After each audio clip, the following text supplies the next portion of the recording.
একটা ইসলামিক দল হিসেবে দাবি করা একটা দল, তারা কথা বলছে একরকম, আবার করছে আর একরকম। বলছে ইসলামের কথা, কিন্তু কাজ করছে আন ইসলামিক। যেমন এই যে তাদের একজন এমপি, মানে তার নাম তো গাজী নজরুল ইসলাম। আমার মনে হয় যে আমাদের ভাগ্য ভালো যে তার নামটা কাজী নজরুল ইসলাম হয়নি। খুব লোকাল হোটেলগুলোতে তিনি বিভিন্ন মেয়েদেরকে নিয়ে গিয়েছেন, তাও ছোট মেয়ে, মানে বাচ্চা মেয়ে বলা যায়। শিবিরের একজন নেতা কুমিল্লার, সে ধর্ষণের সাথে যুক্ত হলো। জামাতের আরেকজন নেতার আমরা দেখলাম যে তাবিজের নামে আরেকজনকে ধর্ষণের চেষ্টা করেছে। এগুলোর একমাত্র কি জানেন, এগুলোর একমাত্র ওষুধ হলো এদের ইটের বদলে পাটকেল দিতে হবে। ইটের বদলে পাটকেল না মারলে এই ইতরগুলোকে মানুষ করা যাবে না। বিষয়টা এরকম হয়ে গেল না যে তোমাকে আসলে যুক্তি দিয়ে পারছি না, তর্ক দিয়ে পারছি না, সুতরাং তোমার ঘরের মধ্যে ঢুকে গিয়ে তুমি কি করছো সেইগুলো এক্সপোজ করে দিয়ে এরকম হয়ে গেছে। বিরোধী দল হওয়ার পরে মজলুম না থেকে একদম জালিমে পরিণত হয়েছে। আজ পর্যন্ত তারা একটা হরতাল করে নাই, আপনাদের কোনো কাজ এখন পর্যন্ত তারা বাধা দেয়নি। আপনি একটা সিসি ক্যামেরার ভিডিও নিয়ে এত বড় জালিম বানিয়ে দিলে তো লোকজন আমাদের শো থেকে বেরোতে দিবে না। এই যে বেনিফিটটা নেওয়াটা, মানে এটা কি রাষ্ট্র সমর্থন করে? আপনিও যে স্টাইলে কথা বলেন সেটা তো আমাদেরকেও অনেক বেশি অবাক করে। আপনি বাংলাদেশে কি চান? বাকশাল চান? ডেফিনেটলি না। আমি যেটা বলতে চাই, আলোচনা থাকুক, সমালোচনা থাকুক, কিন্তু ধরেন আপনি পোস্টে গেলেন, কেউ একজন মন্তব্য করলো যে আপনি আসলে প্রাইম মিনিস্টারের জুতো টানার জন্য গেছেন ওখানে। আপনার যে কফির কাপটা আমাকে ছুঁড়ে মারলেন, এখন আমি কি করতে পারি? বাই দ্য ওয়ে, আপনাদের জন্য আগ্নেয়াস্ত্র লাইসেন্স পাওয়াটা কি ইজি না? মানে সরকারি গভর্নমেন্টের যারা কাজ করেন, ইজি তো? আই ডোন্ট নো, আমি চেষ্টা করি নাই। ওকে, মানে এটা তো আপনার জানা থাকার কথা, যে কারণে আপনাকে জিজ্ঞেস করি। আমি চেষ্টা করি নাই, হয়তো ইজি বলতে এখন তো সবার জন্য কম্পারেটিভলি ইজি কিনা আই ডোন্ট নো। আমি টক শোতে কোনোভাবে বন্টন করার কোনো সুযোগ নাই, তো তার আগে আমাদেরকে একটু চেক টিক করে বসতে হবে। কোন মিষ্টি ভাষায় বক্তব্য উত্থাপন করলে বা আপনার কাউন্টার দিলে আপনি খুশি হবেন? আমরা অপেক্ষায় থাকলাম কোন একদিন এই শোতে নাসিরউদ্দিন পাটোয়ারি এবং রাশেদকে একসাথে আমরা পাবো। আমি খুব দ্রুত দুজনকে আমার আপত্তি নেই, আমি সবার সাথে টক শোতে যাই। বিউটিফুল। সো নাসিরউদ্দিন পাটোয়ারিকেও আমরা এই শোর মাধ্যমে ইনভাইট করে রাখলাম। এমন হতে পারে খুব শীঘ্রই আমরা দুজনকে একসঙ্গে পাবো। বাই দ্য ওয়ে, এটা তো টক শো না, এটা তো। আসসালামু আলাইকুম প্রিয় দর্শক এবং শ্রোতা, আপনাদের সবাইকে আমন্ত্রণ জানাচ্ছি অল টাইম ব্রেড প্রেজেন্স দার্জিকি প্রিয়া শোতে। আজকে এই সন্ধ্যায় যিনি আমার সঙ্গে আছেন তাকে বাংলাদেশের সব মানুষই চেনেন এবং সাম্প্রতিক সময়ে বিভিন্ন বিষয় নিয়ে সামাজিক যোগাযোগ মাধ্যমে তিনি অত্যন্ত আলোচিত এবং বর্তমানে তার যে অর্জন, তিনি প্রধানমন্ত্রীর রাজনৈতিক বিষয়ক সহকারী হিসেবে নিয়োগপ্রাপ্ত হয়েছেন, রাশেদ খান। অভিনন্দন এবং ধন্যবাদ জানাচ্ছি আমার অনুষ্ঠানে আসার জন্য। আপনাকে অসংখ্য ধন্যবাদ। প্রতিদিনের ব্রেকফাস্টে আমি রাখি অল টাইম ব্রেড দিয়ে তৈরি হেলদি অ্যান্ড টেস্টি সব খাবার। All time bread, all time healthy life. বিরোধী দল হিসেবে জামাত ইসলামকে কেমন দেখছেন বা কি বলার আছে? একটা ইসলামিক দল হিসেবে দাবি করা একটা দল, তারা কথা বলছে একরকম, আবার করছে আর একরকম। বলছে ইসলামের কথা, কিন্তু কাজ করছে আন ইসলামিক। যেমন এই যে তাদের একজন এমপি, মানে তার নাম তো গাজী নজরুল ইসলাম। আমার মনে হয় যে আমাদের ভাগ্য ভালো যে তার নামটা কাজী নজরুল ইসলাম হয়নি। যদি কাজী নজরুল ইসলাম হতো তাহলে আমাদের যিনি জাতীয় কবি, মনে হয় যে তার নামটা অনেকটা পচে যেত বা মানুষ বিব্রত হতো। তো যাই হোক, তার নামটা গাজী নজরুল ইসলাম। একটা ভিডিওতে আমরা দেখলাম, এখন আবার নতুন নতুন ভিডিও বের হচ্ছে। খুব লোকাল হোটেলগুলোতে তিনি বিভিন্ন মেয়েদেরকে নিয়ে গিয়েছেন, তাও ছোট মেয়ে, মানে বাচ্চা মেয়ে বলা যায়। যে ভিডিও আপনি দেখলেন সেখানে 16 বছর বয়স, সম্ভবত বয়স বাড়িয়ে দেখানো হয়েছে। যে ধরনের ঘটনা ঘটলো, জামাত ইসলাম যদি যোগ্য মানুষদের দল হতো তাহলে ওই দলের আগেও এমপি ছিল, এইবারও এমপি। আমি প্রশ্নটা করছি, আমি একটু অনুমতি নিয়ে করতে চাই। এটা আমার কাছে মনে হচ্ছে যে এই জায়গা থেকে প্রশ্নটা আমার করা উচিত। ওনার ভিডিও বের হয়েছে, এটা নিয়ে জামাত ইসলাম থেকে একটা স্ট্যান্ড ক্লিয়ার করা হয়েছে, এটা নিয়ে আলোচনা হচ্ছে, সমালোচনা হচ্ছে, অল ওকে ধরে নিচ্ছি আমি।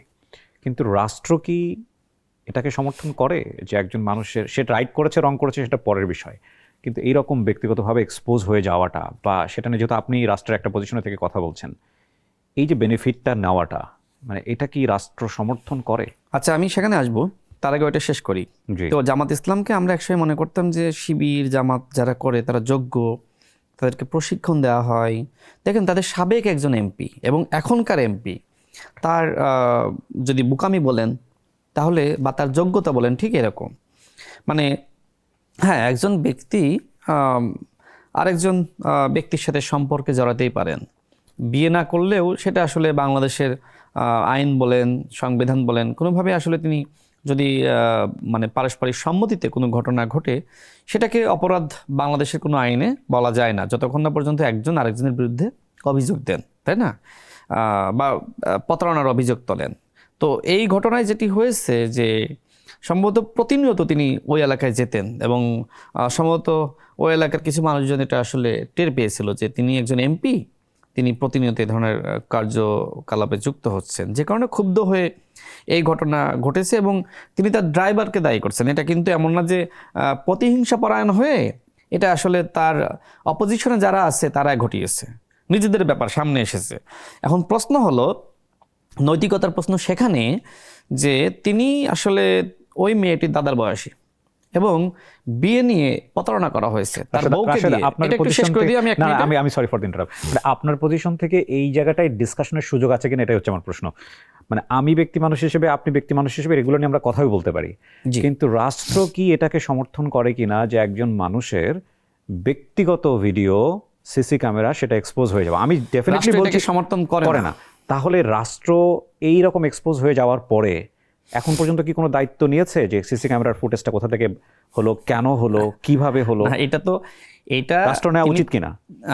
কারণ এই সেম জিনিসটা তো আপনার দলের কারণে কারোর সঙ্গে করতে পারে। জামাত ইসলাম, তার বেনিফিট হয়তো জামাত নেবে একসময়। নিজেই দায়িত্ব নেয়নি। মানে এই কালচারটা তো বাংলাদেশে প্রথম না। এক্স্যাক্টলি এই কালচারটা কিন্তু আমরা জানি হেফাজতে ইসলামের একজনের হলো, তারপরে আরো অনেকেরই হলো, আওয়ামী লীগের বিশেষ করে অনেকের হয়েছে যখন আন্দোলন চলছিল, এবং তারপরে এখন আমরা জামাতের দেখতে পাচ্ছি, ভবিষ্যতে হয়তো আপনার দলের কাউকে না কাউকে দেখতে পাবো, আল্লাহ না করুক। কিন্তু কথা হচ্ছে যে এটার তো একটা সুনির্দিষ্ট নিয়ম থাকা উচিত, এবং আমরা দেখলাম কেউই এগুলো নিয়ে কোনো কথা বলে না। যখন যার পক্ষে চলে যায় সেটা নিয়ে আনন্দ করে, পরবর্তীতে দেখা গেল সেই দলেরই কারণে কেউ না কেউ ভিকটিম হচ্ছে। না, এই ঘটনায় আমি যেটি বলবো শোনেন, সেটা হলো জামাত ইসলাম দল হিসেবে নিজেই তার পাশে থাকে নাই, বরং জামাত ইসলাম মনে করছে যে তাকে যদি আমরা সাপোর্ট করি, জামাত ইসলাম হয়তো বা পপুলারিটি চিন্তা করেছে। জামাত ইসলামের এই জায়গা থেকে আপনি কি মনে করেন যে জামাত ইসলামের উচিত ছিল তার পাশে থাকা? না, জামাত ইসলাম কেন তার পাশে থাকবে? ডেফিনেটলি পাশে থাকবে না, সেটা অন্যায় করেছে রাষ্ট্র। কিন্তু আমার দল যার পাশে দাঁড়াচ্ছে না, রাষ্ট্র কিভাবে তার পাশে দাঁড়ায়? রাষ্ট্র তো সবার।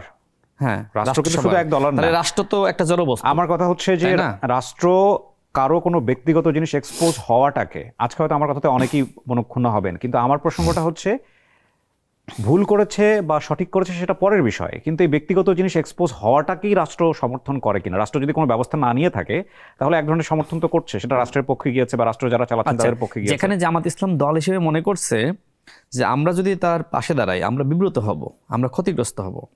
রাষ্ট্র একটা জড়বস্তু, তাই না? রাষ্ট্র পরিচালনা করছে এই মুহূর্তে বিএনপি সরকার, আর একটা পলিটিক্যাল পার্টি, ঠিক যেমনিভাবে জামাত ইসলাম একটা পলিটিক্যাল পার্টি। এখন জামাত যেটা মনে করছে যে আমরা তার পাশে দাঁড়ালে আমরা ক্ষতিগ্রস্ত হব, আর একটা পলিটিক্যাল সরকার, তারা কি তার পাশে দাঁড়িয়ে এইভাবে ক্ষতির শিকার হবে না? দেখেন এরকম ব্যক্তির দায় কেন দাঁড়াবে? আমি একটু বিশ্লেষণ করি। দেখেন এরকম ব্যক্তির দায় আসলে কেউ নিতে চায় না। এমন যদি হতো, আমি আপনাকে বলি যে সেখানে একজন প্রাপ্ত বয়স্ক নারী এবং তিনি, তাহলে এই বিষয়টা নিয়ে আমি তার এইভাবে আসলে সমালোচনা করতাম না। প্রথমত বিয়ে নিয়ে এক ধরনের প্রতারণা করা হয়েছে, ওই মেয়ের বাবাকে দিয়ে মিথ্যা বলানো হয়েছে, এমনকি ওই এমপি তার বউকে দিয়ে মিথ্যা বলিয়েছে। দেখেন একটা মিথ্যা বা একটা অপরাধ ঢাকতে গিয়ে কতগুলো মানুষকে এই অপরাধের সাথে সম্পৃক্ত করা হয়েছে। তিনি বিয়ে করেছেন এক সময়ে বলছেন, আবার কাবিন করেছেন আরেক সময়ে। তিনি বলছেন যে আগে বিয়ে করেছিলাম এখন কাবিন করো। দেখেন তিনি যে সময় বলছেন যে আমি বিয়ে করেছি, আবার ঠিক তারপরে তিনি তার চাকরির জন্য একটা সুপারিশ করেছেন, সেখানে আবার অবিবাহিত লেখা। তার মানে কি? তিনি অপরাধ করেছেন। মূলত এই বিষয়গুলো নিয়ে সমালোচনা হয়েছে এবং জামাতও আসলে কোনোভাবেই তার পাশে দাঁড়াইতে পারে না।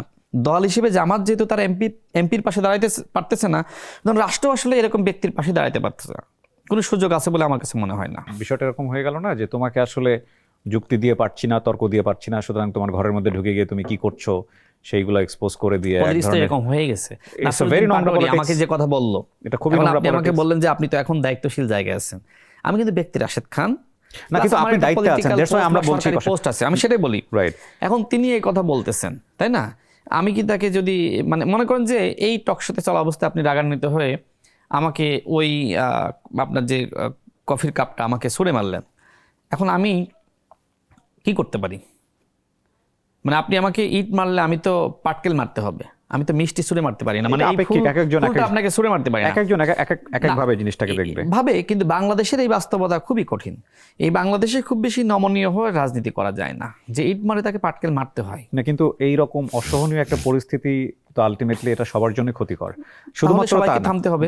এক্স্যাক্টলি, এবং সেটার জন্য আইন থাকতে হবে, সেটার জন্য আইনের প্রয়োগ থাকতে হবে। আপনি সামাজিক যোগাযোগ মাধ্যমের দিকে তাকান এখন, এবং সামাজিক যোগাযোগ মাধ্যমের দিকে তাকালে যে জিনিসটা আমরা দেখতে পাই, এই যে ট্যাগিং দেওয়ার ব্যাপারটা, এটা একটা ভয়ঙ্কর পর্যায়ে চলে গেছে। এবং শুধু তাই না, মোটামুটি কিছু ব্যক্তিকে চিহ্নিত করে তাদের নামে যা ইচ্ছা তাই লেখা হচ্ছে, ফটোকার্ড ছাড়া হচ্ছে, এবং সেগুলো রীতিমতো মানুষ খাচ্ছে। এগুলো জামাত গালিগালাজ। ইসলাম করতেছে, শিবির করতেছে, এগুলো বিএনপি ছাত্র আপনি দল আপনি একতরফাভাবে বলে দিলেন সেটা আপনি একতরফা সরকার না, আসলে এটা তারা সত্য। করছে, তারা বলছে এটা আপনারা সত্য। করছে। না, এটা সত্য, এটা একদম প্রমাণিত সত্য। আপনি যাকেই জিজ্ঞেস করবেন, যদি আপনি জিজ্ঞেস করেন যে বট বাহিনী কারা, বিএনপির নাম কেউ বলবে, ছাত্রদলের নাম বলবে। বাংলাদেশে যদি আপনি জিজ্ঞেস করেন গুপ্ত কারা, সবাই এক বাক্যে বলবে জামাত ইসলাম শিবির। যদি বলেন যে বট বাহিনী কারা, জামাত ইসলাম শিবির, রিক্সা চালক, পানের দোকানদার, হকার, শ্রমিক, মানে যারা লেখাপড়া জানে না, তারাও বলবে বট বাহিনী মানেই জামাত শিবির। এটা সত্য। আচ্ছা দেখেন, আমার ফেসবুক, আমি একটা পোস্ট দিই, দেখবেন আমার মোটামুটি জামাত শিবিরের লোকজন তারা সবাই একযোগে হাজির হয়ে আমাকে গালি দিবে। প্রোফাইল চেক করে আমি অসংখ্য দেখেছি যারা সব জামাত এবং শিবিরের, মানে গালি দিচ্ছে। আর গতকাল একটা ঘটনা দেখলাম যে আমি স্বাভাবিকভাবে মানুষের কলগুলো আমি রিসিভ করার চেষ্টা করি, যেহেতু রাজনীতি করি। হ্যাঁ হ্যাঁ, খুব রিসেন্টলি একটা কল কিন্তু খুব ভাইরাল হয়েছে আপনার। এক্স্যাক্টলি। তো আমাকে অনেকে শুভেচ্ছা জানানোর জন্য ফোন দিচ্ছে বলে আমি ফোন টোন ধরি বেশ, বা অনেকে আমাকে পরামর্শ দেয় যে ফোন ধরো মানুষের, হ্যাঁ যদি ফোন না ধরো তাহলে এলাকায় ছড়িয়ে পড়বে যে এই নেতা তো ফোন ধরে না। ঠিক আছে, তো সেই জায়গা থেকে আমি সবার ফোন ধরি। তো আমি দেখলাম যে একজন আমাকে, সম্ভবত পরবর্তীতে জানলাম যে ছাত্রলীগের, সে আমাকে ফোন দিয়ে ঠিক জামাত ইসলাম, এনসিপি যে ভাষায় আমি এই দায়িত্ব গ্রহণের পরে যে ভাষায় সমালোচনা করেছে, আওয়ামী লীগ বা ছাত্রলীগ একই ভাষায় সমালোচনা করছে। তার মানে কি, আমি অনেকগুলো কথা আগে বলেছি যে এই বাংলাদেশে আসলে আওয়ামী লীগের আর প্রয়োজন নাই, কারণ এই বাংলাদেশে আওয়ামী লীগ রূপে জামাত ইসলাম ফিরে এসেছে। এবং এই যে দেখেন, শিবিরের একজন নেতা কুমিল্লার, সে ধর্ষণের সাথে যুক্ত হলো, তাই না? পরবর্তীতে বলা হলো যে এটা পরকীয়া, মানে এটা পরকীয়া করেছে, ধর্ষণ না। এরপর দেখেন এই যে জামাতের সর্বশেষ এমপির যে ধরনের মানে কুকর্ম সামনে হাজির হলো। জামাতের আরেকজন নেতার আমরা দেখলাম যে তাবিজের নামে আরেকজনকে ধর্ষণের চেষ্টা করেছে। ঠিক দেখেন, যারা বিরোধী দলে থাকে তারা অনেকটা মানে মজলুম মনে করে মানুষ। বাংলাদেশে যেটি হয়েছে, যেমন আওয়ামী লীগের সময় বিএনপি বলেন, জামাত বলেন, আমরা মজলুম ছিলাম না, মানুষ তো তাই মনে করতো যে কোথাও কোনো অপরাধ লক্ষ্য করা যাচ্ছে না যারা অপোজিশনে রয়েছে। জামাত ইসলাম এমন একটি দল, তারা আসলে বিরোধী দল হওয়ার পরে মজলুম না থেকে একদম জালিমে পরিণত হয়েছে। এবং তাদের এই যে আওয়ামী লীগের, ছাত্রলীগের যে নেতাদের কুকর্ম বা আচরণ আমরা দেখতাম, ঠিক বিরোধী দলে থাকা অবস্থায় সেইগুলো আমরা দেখতেছি জামাতের মধ্যে। এই জামাত যদি ভবিষ্যতে ক্ষমতায় যায় তাহলে দেখবেন যে তারা ছাত্রলীগকে, আওয়ামী লীগকে হার মানিয়েছে। মানে যারা বিরোধী দলে থাকা অবস্থায় যাদের এমপিদের এরকম ভিডিও বের হয়, আজ পর্যন্ত তারা একটা হরতাল করে নাই, আপনাদের কোনো কাজ এখন পর্যন্ত তারা বাধা দেয়নি। আপনি একটা সিসি ক্যামেরার ভিডিও নিয়ে এত বড় জালিম বানিয়ে দিলে তো লোকজন আমাকে শো থেকে বের হতে দিবে না। না না না না না না, তাদের যে কমেন্টগুলো দেখবেন, এই টকশোর কমেন্টগুলো আপনি একটু চেক করবেন।